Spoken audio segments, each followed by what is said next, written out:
I thought I was done with disappointing horror games for at least a video or two, but it turns out that's not the case, because I've recently played through Zoochosis, and it's not great. For those of you that aren't familiar with Zoochosis, on paper it sounds like it would be really cool. You're a zookeeper that has to take care of animals potentially infected with something, and you have to deduce which ones are infected based off of careful observation and tests. Then hopefully cure them. Unfortunately, it almost immediately turns into a chore simulator where the scares aren't scary, they're just loud. And the animals actually barely matter. Not to mention that the main idea of taking care of the animals that the game is built around quickly becomes the worst part. There's a lot more to get into, like how this is actually a choose-your-own-adventure game with more than 20 endings. So we should probably just get started. I'm going to take you through my first playthrough, where we can cross some of these bridges when we get to them. Also, keep in mind that everything I'm going to show you is from after Zoochosis had its 2.0 update, where it apparently got quite the overhaul, which kind of has me morbidly curious of what it was like at launch, if what I'm going to show you is an improvement. We're going to be coming back to a few of these things on the list of the biggest changes so far. Alright, here we go. Before we begin, I want you to put down your scribble.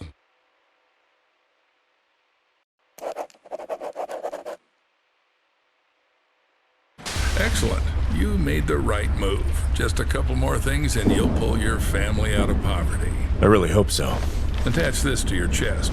Our scientists require us to do this to see everything that happens in the enclosures. Scientists? I thought this was a zoo. True. Ever thought that the smart Alex belong right in the zoo? Hope you got the joke. I actually don't think I get it. Excellent. Now let's get started. First, grab your personal PDA. It's necessary for interacting with all the work objects. Congratulations, you've taken the first step to becoming a part of our close-knit zoo family. Wait, what's this for? You'll find out later. For a quick story TLDR, we play as Poor Conley who is Paul, or Paul Conley who is poor, and he really needs this nighttime zookeeper job, so much so that he's a total dumbass about practically everything that's going on around him. Oh, are you finally awake? Good, get up, it's time to get to work. What the hell? What did you do to me? I took care of your health. Working with animals requires prevention. You wouldn't want to bring some kind of infection home, would you? By the way, I took your phone as well. I'll return it in the morning after the shift. So I got the job? I thought we had an interview. My wife is waiting for me outside. The job will be yours if you make it through the night. Let's go. I still have a lot to show you. Clearly, none of what just happened was a red flag, especially not the whole waking up on the floor in front of Doc's staff room casting couch. Regardless, it's tutorial time. Once we turn off this fisheye camera lens thing that's going on, the entire game is supposed to be from the perspective of a body cam. But I'm weak to motion sickness, so that's not for me. Basically, whenever you see a cut to static as a transition, that's supposed to be the body cam glitching out or whatever. Now I'm gonna have to walk you through how this all works, because Doc is less than helpful. The zoo needs those who aren't afraid to ask. But even more so, it needs those who find answers themselves. Yeah, he means that. I'll try and make this first bit quick, so we can just go ahead and get to the good stuff. Or I guess the bad stuff. The first thing we have to do is grab the right kind of food for the animals. And this is the way every playthrough is going to start. There are 4 types of food: herbs, vegetables, fish, and meat. Every animal in the zoo, with the exception of the penguins who take fish, eat herbs and vegetables. So that makes things really simple. Basically, at the start of any playthrough, you can max out on herbs and veggies, and 9 out of 10 times you won't ever need to come back and reload on food. Oh, and about the meat. Well, of course, the meat is for our wife. More on that later, though. When we have the food we need, we load it onto the train. What was that? There's something in the works that you're not ready to know about yet. Let's start with the basics. Yeah, so if it wasn't already clear, Doc's the bad guy. Once we're on the train, we can make animals their specific meals, then head over to their enclosures to actually feed them. I should mention that you only ever visit 4 different enclosures that are randomly chosen when you start a run. Not that it really matters which enclosures you even get. Now for what we'll be doing for the majority of the game: mindless chores. You've eaten shit before. Now you're going to suck it. Okay, so for any of the animal enclosures we visit, we need to collect 4 different samples to tell if an animal is healthy or not. The samples we need are of their temperature, their blood, the sound of their breathing, I think, and their shit. Get used to pushing this cart, by the way, because you need to lug this thing back and forth constantly to be able to do anything, and it's really slow. Like everything else in the game, to be fair, so at least it's preparing us. Anyways, you feed the animals to make them shit, then suck it up with a vacuum, scan them with a thermal visor for their temperatures, needle gun them for blood, and use a mic to listen for whatever it is we're listening for. And you need to do that for every individual animal in every enclosure we visit. The thing is that there's really no thinking involved in doing any of this, unless an animal runs away. Then you just have to chase it down or trank it. But even then, you're mostly just waiting or watching an animation. It is very much busy work. Nothing about this process changes between animals, nor does anything interesting or scary happen during it either.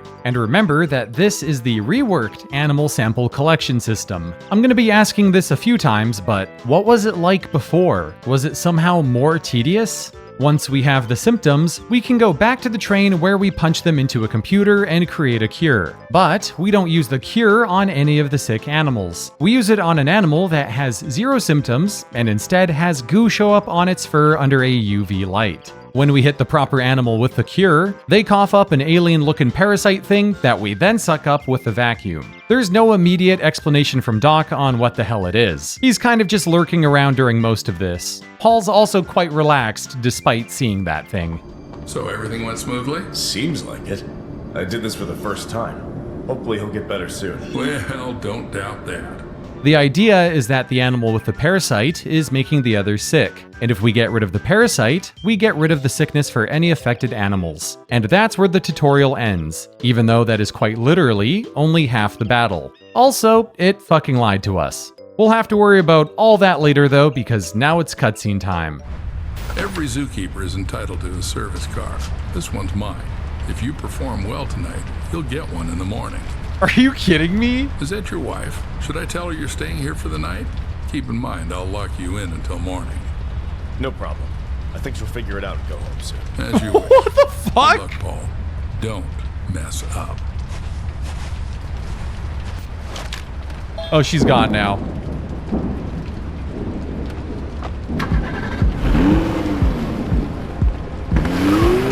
Are you fucking kidding me?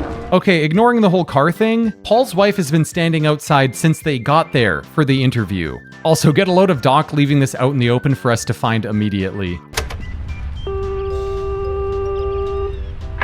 Hello, you've reached the emergency suicide helpline. How can we help you? I got nothing. I've been unemployed for a year. I lost my house. My money is gone. No life. My family. Damn it. I just can't face them. Lily, Gina, they're great. And too good for me. I'm just a stupid failure. What the hell? How does that bastard know so much about me? This is not normal. Well, we should probably go talk to our wife, huh?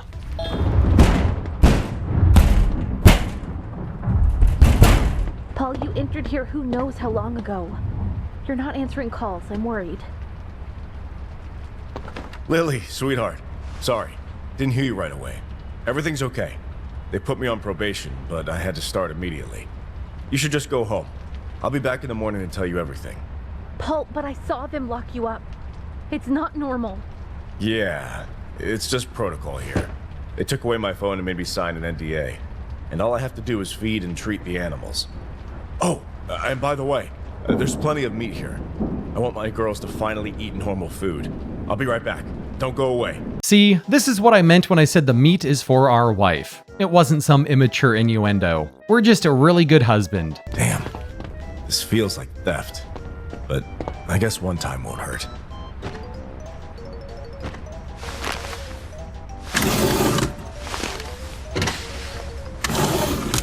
Lily, are you here? Yeah. Take this. Give Gina a kiss from Daddy. It's time for me to work. We are now locked into a bad ending for giving her that meat. Probably shouldn't steal from your new job on your first shift, especially when everything you do is recorded on a body cam. The correct decision to make here, funnily enough, is to continue ignoring her until she goes home. I'm not kidding. This is where all the progress is made, by the way. All these little choices that pop up in between the enclosures. It has nothing to do with how good of a job we do with the animals. All right, let's go check on the penguins. We should probably answer that phone. What the fuck? Well, let's go ahead and answer that phone. Night Zookeeper, Paul Connolly. Oh, thank God, finally. Please don't hang up. I've been trying to reach my husband all day. He's a scientist, Clarence J. Summers. People usually call him CJ. I'm sorry, ma'am. I'm here alone. Please check for me. He should be in the lab. Is there a lab here? Oh, I understand. You're new. Then one last request. Look in his locker in the break room. Code 1768. Ma'am, this doesn't feel right. Paul, I'm begging you. CJ needs to take his medication regularly. I just want to make sure he has them with him. Just open the locker, that's all. I'll call back. What? She called because she's not sure if her scientist husband will remember to take his medicine, and then she just gives us his locker code? Okay, penguin time. There's a lot of these little bird bastards, and we have to do all those tests we learned for each individual bird, which is time-consuming. In fact, it's so time-consuming that I ran out of it, and this happened.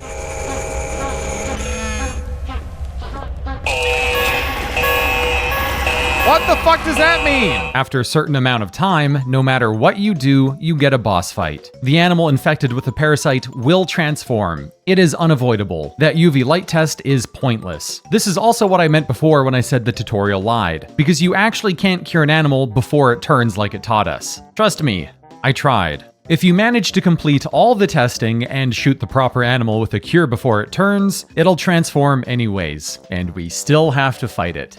And oh boy, let me tell you about these fights. They are, like everything else, a chore. I'm actually fairly certain that these are designed to waste your time. To do damage, we have to wait for lethal injection darts to spawn in on a timer in one of these little boxes. Then we have to shoot the animal with one and wait for one of their health bars to fully deplete before shooting them again. Because if you hit them before the current bar is empty, it doesn't do a thing. Rinse repeat 6 times. I never got hit by the penguin specifically, but when you do take damage from any animal, it just goes into an animation where you catch a brief teabagging before you're up and at 'em again. As far as it goes when it attacks other animals, it doesn't really matter if it kills something or not, since it doesn't affect a thing in terms of progression. Or anything at all, really. You know, in a game where the tagline is rescue the animals. Oh wait, I lied. It's for an achievement. Never mind then. It's absolutely worth it, guys. Beyond all that, these fights are almost identical for every animal. The only difference is a couple of them have unique moves, like how the penguin flies. But this doesn't make enough of a difference to really matter, especially when you learn that if you stay in the entrance to the enclosure, you can't be attacked. You're left alone as soon as you go in here. I didn't figure this out until later, but there's virtually no reason not to do this. There's a lethal injection spawner in every entrance, and you can peek out safely to shoot if the animal isn't already in your line of sight. Which begs me to repeat the question, what was this like before? You know, if this is a reworked boss fight, these are the big selling points in the patch notes to get you to check the game out. How did this improve gameplay? Like, did it just not work before? Once the big bad is out of health, it kinda just lays there waiting for us to finish it off. And when we do, all of the infected animals in the enclosure die with it.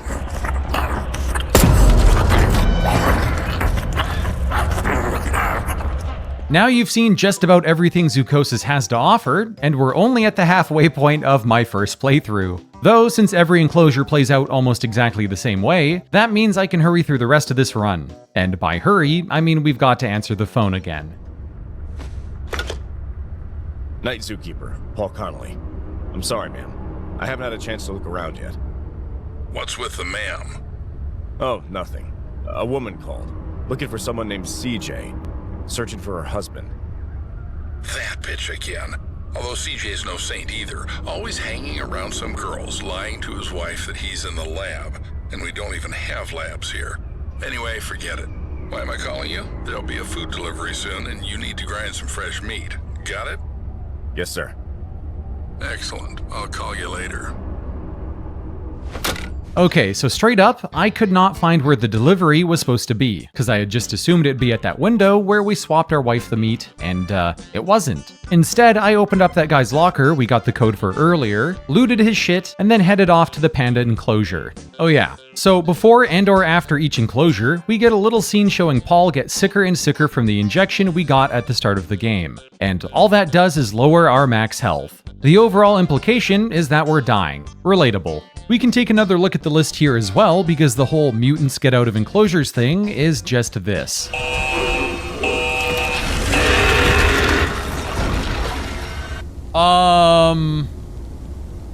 Okay. Before every enclosure, there's a bit where you're hit with loud noises, and whatever animal you're visiting runs around a bit before fucking off. That's it. While we're on the topic, since those are almost jump scares, let's check one more thing off the patch notes list. The enhanced jump scare system.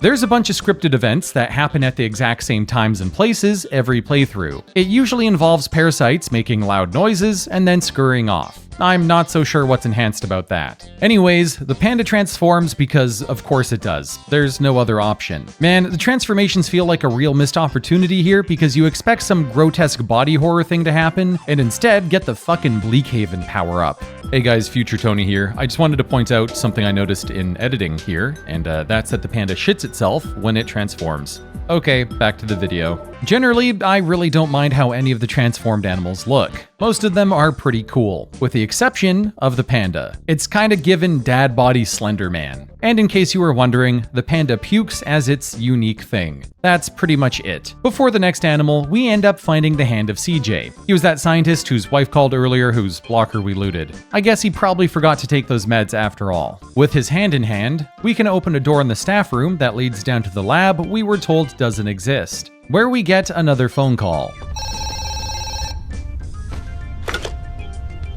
I know it's you, son of a bitch.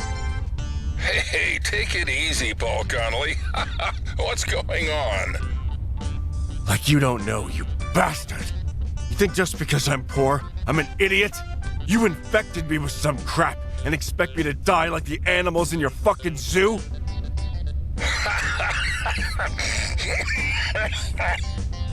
Shut up! You think I wouldn't figure it out, Dr. Oliver Metzger?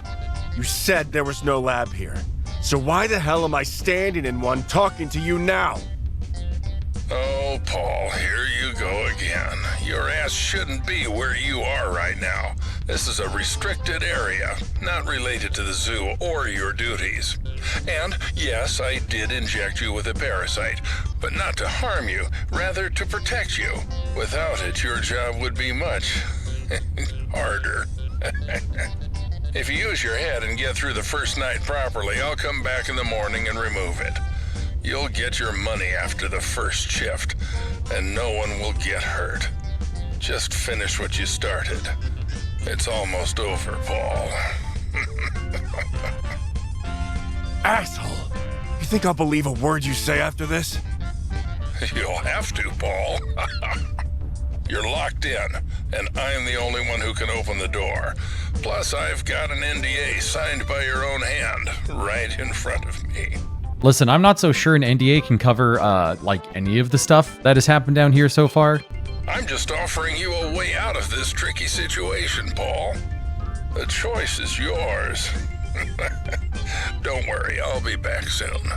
Finish the job. The only other thing we can do down here is call our wife. Hello? Paul, is that you? You said they took your phone. Yes, my dear. I found where they hid it. Lily, please tell me you haven't eaten the meat. What are you talking about, Paul? We just had dinner recently. It was incredibly delicious. Gina was simply in awe. No. Fuck. No! I don't want to hear anything about it. If there's anything left, throw it away immediately. Paul! Paul, what's wrong? You're scaring me. Just do as I ask. No time to explain. I'll be back in the morning and I'll tell you everything. Yeah, this game has a lot of phone calls. Apparently, Paul knows something we don't about the meat, which led me to look around for that meat delivery again, because evidently we're all missing something here. And then I found this lever on the wall. Wait, is this Is this it? Oh! Yeah, okay, that clears things up a bit. For a game that has over 20 endings and a whole-ass decision tracker, which we will get to soon, I promise, how does it not take into account that you could miss the meat's origins? Because then it makes that other phone call make no sense. And you're gonna see that it takes like every other choice into account, so did they just miss this? Thankfully, we're on the last animal enclosure of the run.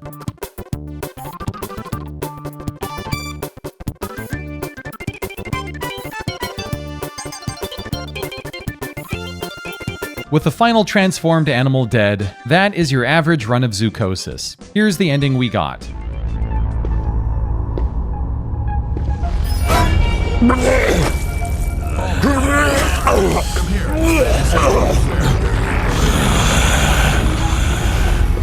Hey, Paul, how are you feeling? Oh, Paul, you're doing great. The other subjects have been paralyzed for an hour by this point. You probably noticed that the creatures haven't bothered you. It's all thanks to the parasite. Now we just need to decide whether to remove it from you or not. I'm sorry, Paul. Mother is against it. Seems she's very hungry. She only eats what she kills herself. Goodbye, Paul. Tell Mother. Bon appetit.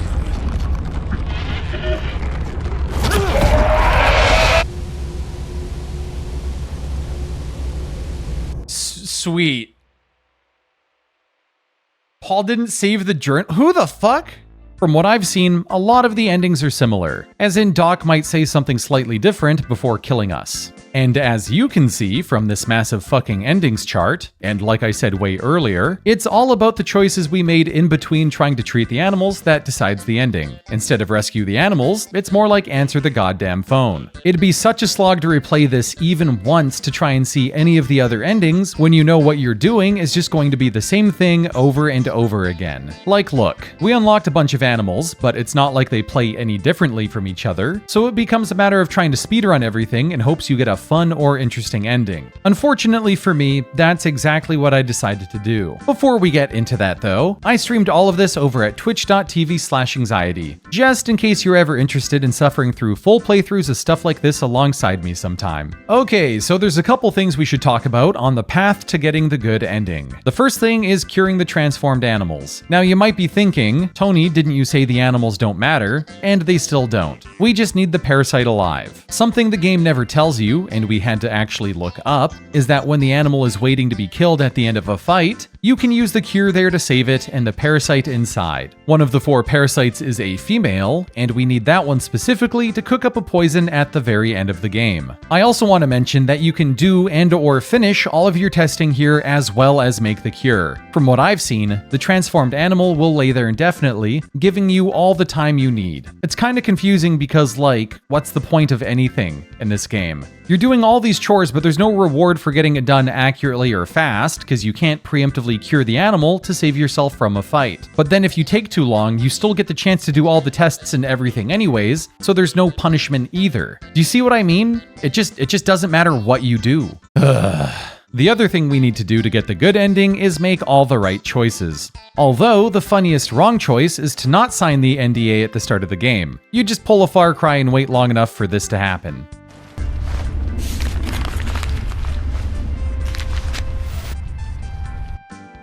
Sorry, chum, but it seems you're such a dimwit that you're only good for meat.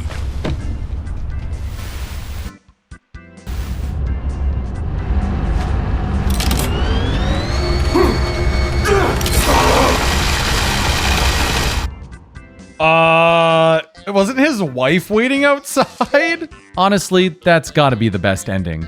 Most of the endings I've seen are just variations of Doc chuckle talking at us and then feeding us to Mother. This one at least only takes 10 minutes to get. The first couple things we have to do are sign the NDA, ignore our wife, and get CJ's locker code. Of course, this is all while saving every parasite so that we'll definitely have the right one for later. Then we have to take that call from Doc where he tells us the meat delivery arrived, and once we get the meat reveal, we go and answer yet another phone call where we get quite the lore dump. Hello? Damn. I mean, Night Zookeeper Paul Connolly. Don't worry, Paul, it's me again. How's it going? Do you need any explanations? Oh, I definitely do. I thought you had beef or, I don't know, lamb in the fridge. And there's a long-necked pig. You see, Paul, dozens of parasites spread from the mother every day. They infiltrate our animals and they turn into, how shall I put it? Well, monsters. And they have specific tastes. They need meat. What the hell is the mother? Relax. The mother is securely locked away. Not much is known about her, so they study her. Forget about it. You know your tasks. Don't worry about the rest. Damn. I should have been warned about this in advance. I didn't sign up for this. Of course you did. You signed an NDA. I am absolutely certain that there's some sort of legal precedent that says you don't need to listen to an NDA if they're asking you to meat grind bodies to feed to animals. I've seen what happens to those who violate NDA. I advise you not to. So if they say grind bodies, you grind. If they say kill, you kill. Got it? Got it.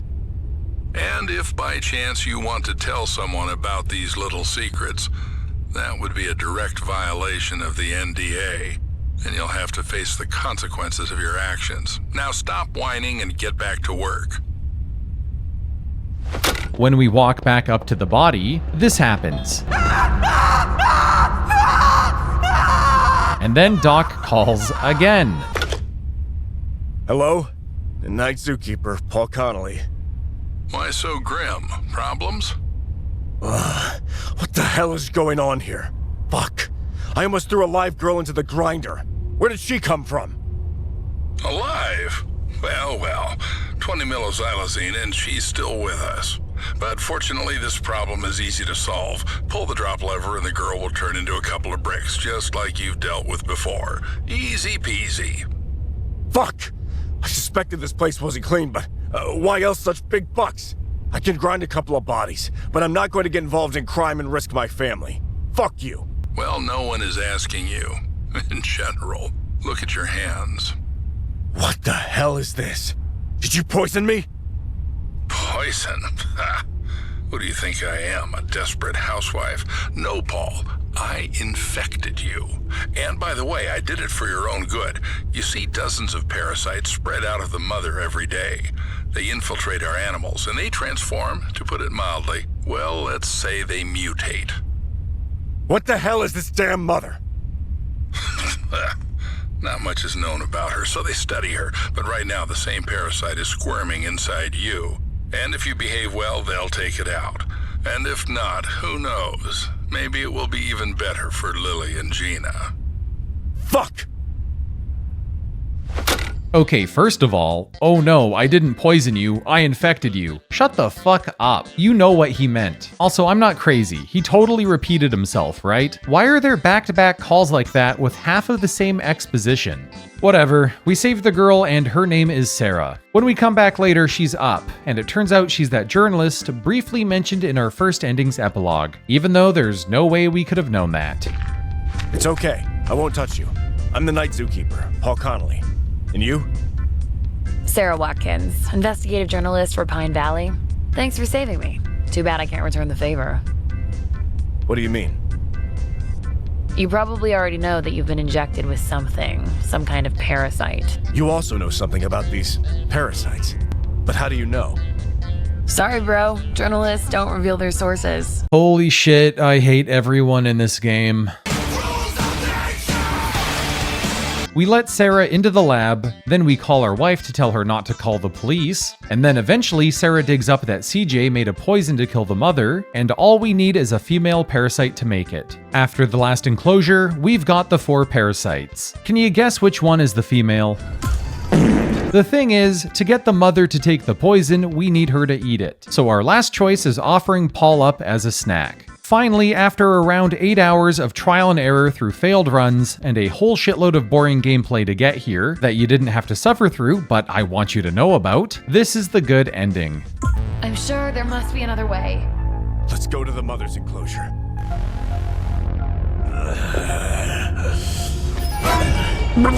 Paul, you're about to be alive. I think I won't be able to. No, I'll do better. I'll shed light on this shit. Just wait for the doc. This is Doc. Bastard. Inject me with the poison, Sarah.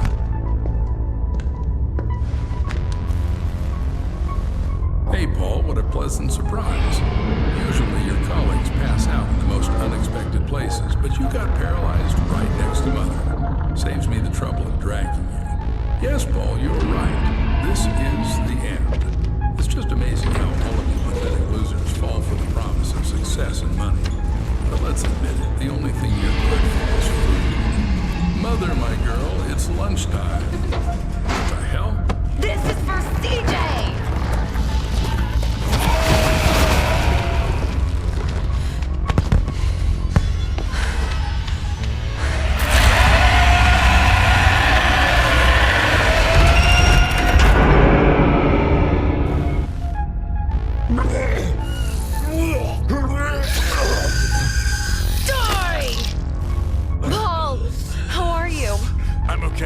Let's get out of here.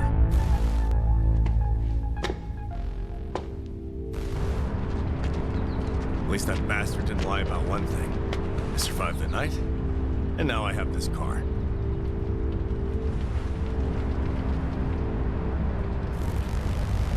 Yeah, that wasn't really worth it at all.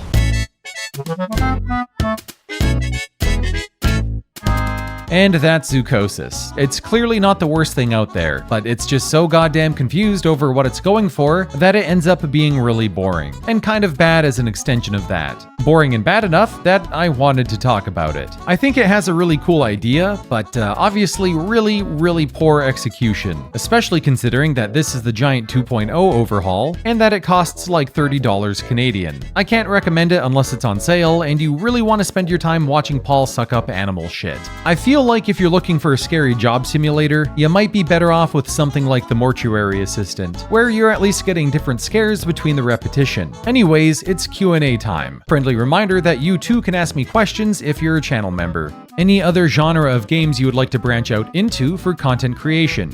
Yes, actually, a upcoming challenge run will be an FPS game that is not a horror FPS, believe it or not. Well, maybe it kind of depends on your definition. Are there any runs you've started, then abandoned, but would like to go back to one day? Yeah, this is the story of my life with Amnesia the Bunker. I've tried a couple different things, and none of them really stick. I love the game, but the challenge runs I keep getting like, on, but it'll happen eventually. Was there a specific game that got you into challenge runs? Yeah, the original Resident Evil 4. I saw some friends do a no merchant run, and then years later I remembered that and wanted to try it, and I've been hooked ever since. Thanks for the questions. The next video will be a challenge run, by the way. Then maybe a game that's been haunting me for a very long time. Thanks for watching.